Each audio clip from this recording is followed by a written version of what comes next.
Bismillahirrahmanirrahim. Assalamu alaikum. I am Syed Akif Shah, lecturer finance at Institute of Business Studies, Kohat University of Science and Technology. The title of this course is Business Research Methods, and the course code for this subject is MS312.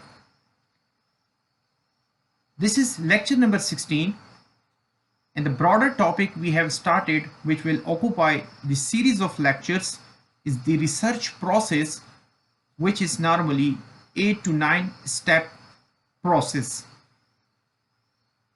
So in particularly in this lecture number 16, we will emphasize on the step number 4, which is theoretical framework, constructs and the variables. In this lecture we will only define the theoretical framework, because in order to make a complete theoretical framework, the know-how of the constructs, abstracts, theory and as well as certain variable is very important. Dear student, the outline of this lecture will comprise of the definition of the theoretical framework on step number 4. We will discuss the constructs and concepts and the examples of constructs and concept in a research work. And finally, we will discuss the differences between a proposition and hypothesis. Dear student, this is the complete research diagram. Since this lecture is in continuity to my previous lectures, in which I have thoroughly discussed the broad problem area and then the preliminary data gathering, covered the interviews and literature review or literature survey in depth, and as well as we have covered the problem definition and then discussed how to write the critical literature review by incorporating proper citation and as well as the quotation material. We have also discussed how to make the references, and now we are in a position to write down the theoretical framework or to discuss the step number 5, which is to make a theoretical framework which will require to understand the variable clarity identified and labeled. So in order to make a good theoretical framework, a researcher must know about the variables that particular person, researcher, has highlighted in the critical literature review, like what could be the dependent variable and what will be their independent variables. So the know-how of those variables is very important. Beside that, theory and constructs know-how is also very much important in order to write a good theoretical framework and make a conceptual framework or a conceptual model. So what is a theoretical framework? After defining the broad problem area and making or writing down the good literature review, it furnishes ground to make a solid theoretical framework, because the variable which are important to the current study of the researchers has been or have been highlighted in the critical literature review. So therefore, a logical theoretical framework or a conceptual model will assist the investor to make a research design of this research work in the next step sophisticatedly. Now, what is a theoretical framework? A theoretical framework is a conceptual model of how one theorizes. Here one refers to that researcher who is going to theorize or make a theory or a logical relationship, or makes a logical sense of the relationship among the several factors. Here factors are the interest of the researchers, where one particular dependent variable and the other independent variables relationships will be studied by that researcher that have been identified as important to the problem.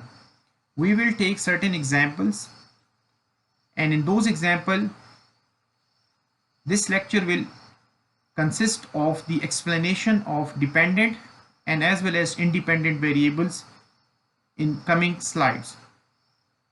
However, at this particular stage, you need to understand that a theoretical framework is basically a conceptual model where the researcher logically make the relationship between the important factors which they have highlighted in the literature review as dependent and independent variables. Second definition could be the theoretical framework is none other than identifying the network of relationship among the variables. Now these variables are the interest factors of the researchers, because in this variable at least one dependent variable will be there and there could be one, two or more independent variables. The researcher is primarily interested in the variation of the dependent variable due to the independent variables. So this theoretical framework is actually trying to make the nexus or relationship between the variables. Here the variable means the relationship between dependent and independent variable considered important to the study of the given problem. This is basically a logical nexus and conceptual model where the researcher makes a build the relationship between the dependent and independent variables. Before starting the example of dependent and independent variable, let us explain the research concept or construct. So there are certain variables in different research works whose direct observation is impossible or difficult. So those concepts or the variables are known as the constructs or abstract variables, or they can also be called as latent variables. So what is a concept or construct? It is something or a variable of interest that is not directly observable.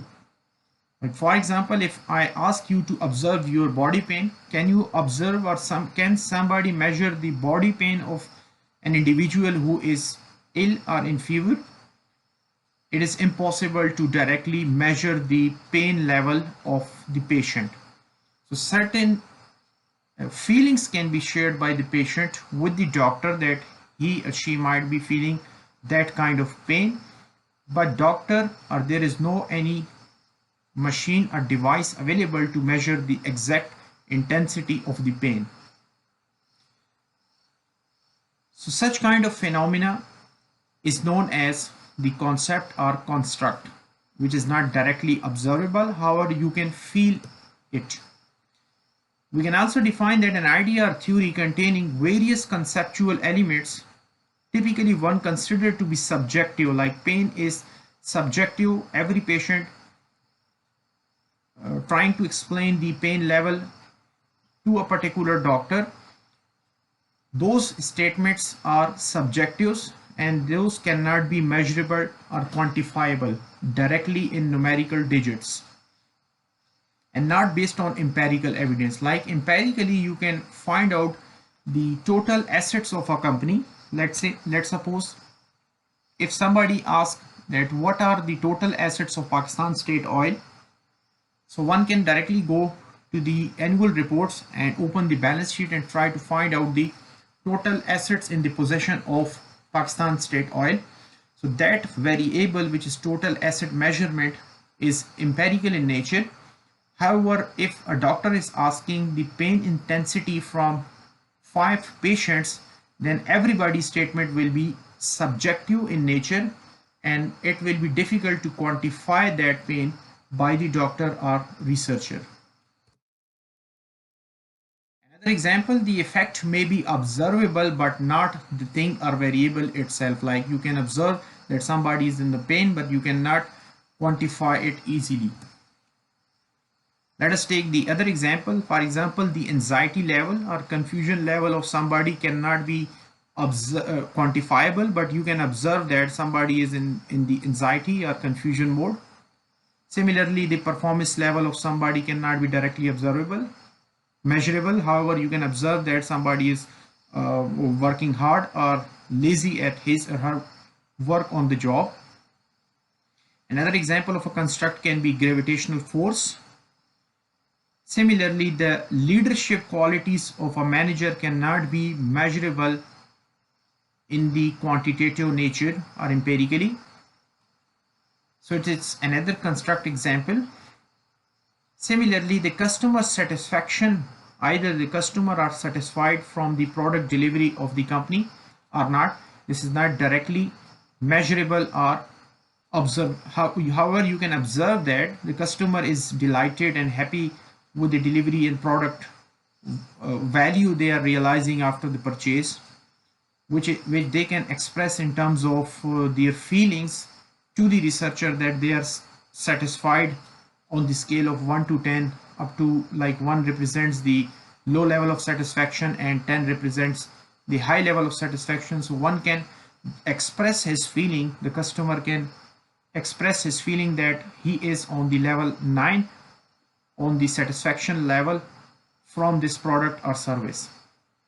However, you cannot directly measure in the solid numerical values that how much level, at what level they are satisfied, which could be a universal standard.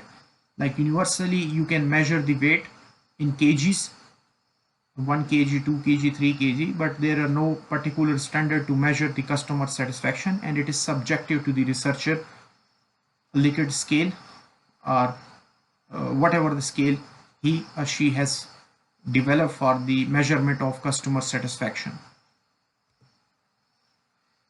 A researcher is constructing, building or creating the idea, feeling, impression of its measurement. Like researcher can measure the customer satisfaction on his or her own Likert scale. However, there is no standardized measuring tool or a machine available in the world to measure the customer satisfaction. Finally, what is not a construct? As I have already given you an example, like height of someone can directly be measurable in terms of feet and as well as inches. Similarly, you can measure the speed of the car in terms of kilometer per hour or miles per hour, which is directly measurable. Like this car is moving at the speed of 80 kilometer per hour. Similarly, you can also measure the weight of somebody in terms of kg or in terms of tonnage if you are measuring a container's weight. And finally, you can also measure the electricity current in terms of voltage and as well as ampere. These factors or variables are directly measurable. However, anxiety, pain and customer satisfaction, which are the latent or abstract variables, cannot be directly measurable. So what is abstract and empirical? This is now very much clear that abstract variables are those which are not having physical or concrete existence, like customer satisfaction. So the ladder of abstraction is more general, wider in scope and difficult to measure. Like you cannot measure directly the customer satisfaction or the pain level of the patient. However, you can directly measure the speed, weight and the height of someone in the empirical level. So the difference between abstract and empirical is now clear. Things are not the essence of theory, but the ideas are. In order to make the theory, the ideas are really important, not the things. And what is the latent construct?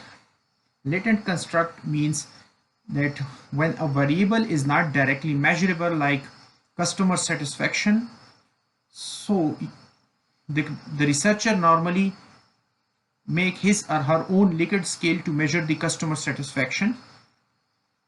Or taking another example, like if you would like to know about the individual's personality, somebody's personality, that either he is an extrovert person or an introvert personality.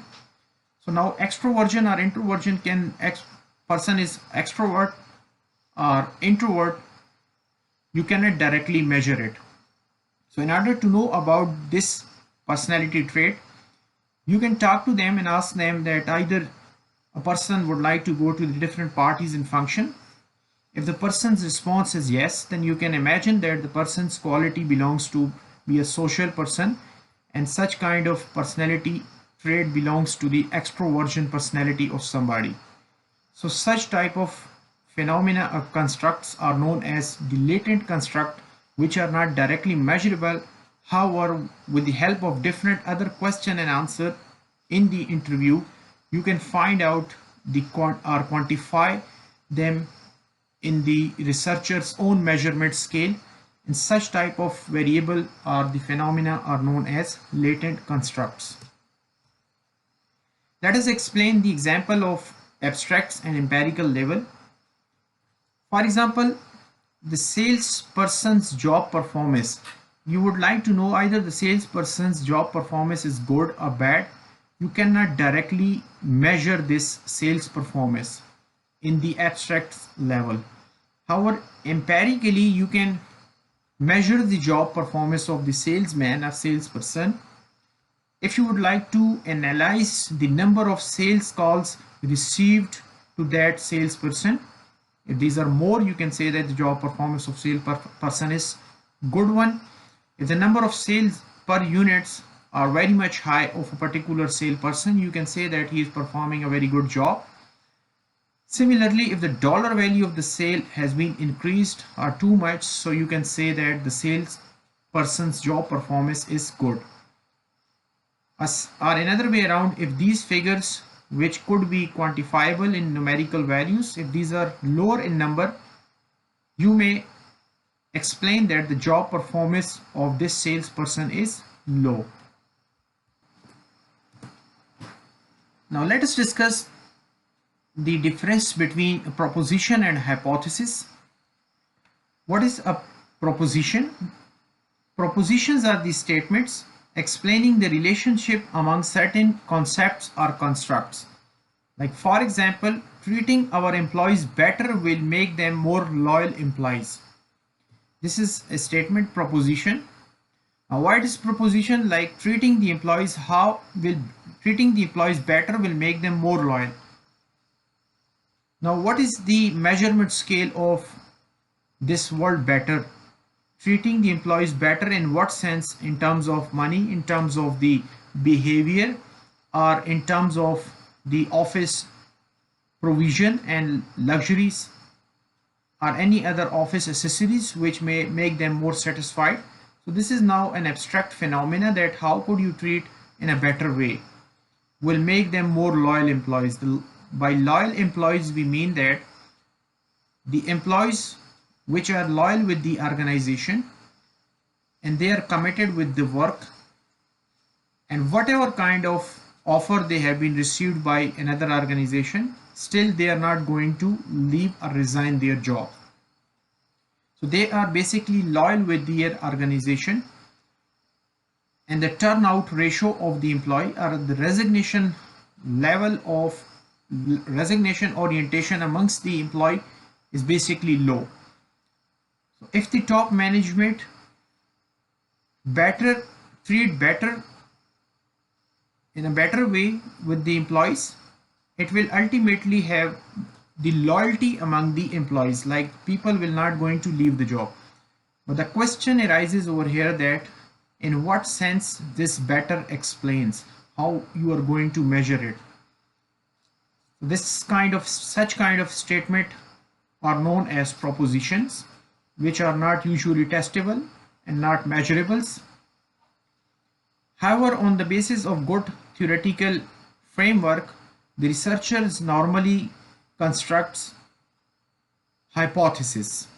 Now what is hypothesis? Hypothesis, it is a formal statement that is empirically testable, or it is any statement made by the researchers which may be true or which may be false. Let us take an example. Increasing the retirement benefits in the organization. This is a kind of research question or research problem which is defined in a narrow sense. Like increasing the retirement benefits will reduce the intention to leave the organization. For example, if the top management is going to take the decision to increase the retirement benefits like providing them the provident funds and post-retirements, health facilities.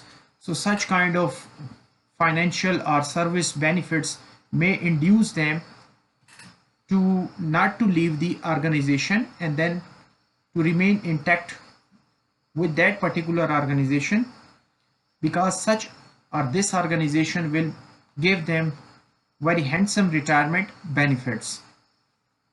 So ultimately the objective of making the employees loyal with the organization will be achieved.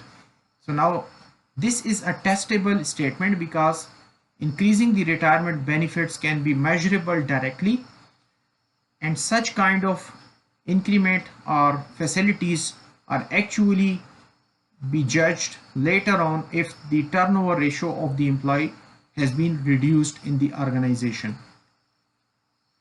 Like in a preposition sense, it is an abstract level that treating the employees better, it will lead towards more loyal employees. That is, employees are not going to leave or resign this organization. But this phenomena is not directly measurable. So when this is not measurable and quantifiable, you cannot actually design the research model and apply statistical analysis over it. In order to apply the statistical analysis and make your research a scientific one, there must be testable hypothesis which could later be tested with the help of statistical package softwares and in the statistical analysis section. The same problem according to the empirical level will be to increase the retirement benefits by 5%.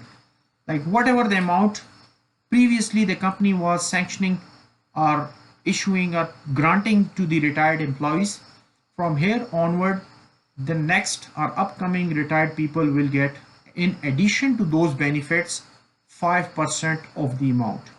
So this is now very much clear and quantifiable variable. In this case, actually the reduced annual turnover means that they are becoming more loyal, and in finance you can also measure the turnover rate. By turnover we means how many employees in a particular how many employees are resigning or leaving the organization in 1 year of time period is known as annual turnover rate. So in this case this could be our dependent variable because annual turnover rate of the employees depends upon the increment in the retirement benefits.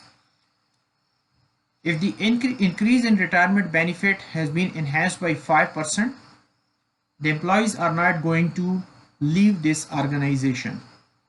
And ultimately the objective of employees loyalty, this is the objective of employees loyalty with the organization will be increased. So this is an abstract level of explanation of the phenomena, and this is the empirical level, which is a solid and measurable and quantifiable way of explaining the variables. What is operational definition? Operationalization means, like whatever we have discussed in this lecture, the process of identifying the actual measurement scales to assess the variable of interest. Like how to measure your variable is known as operationalization. For example, no one correct way to measure the anxiety. There was no particular way.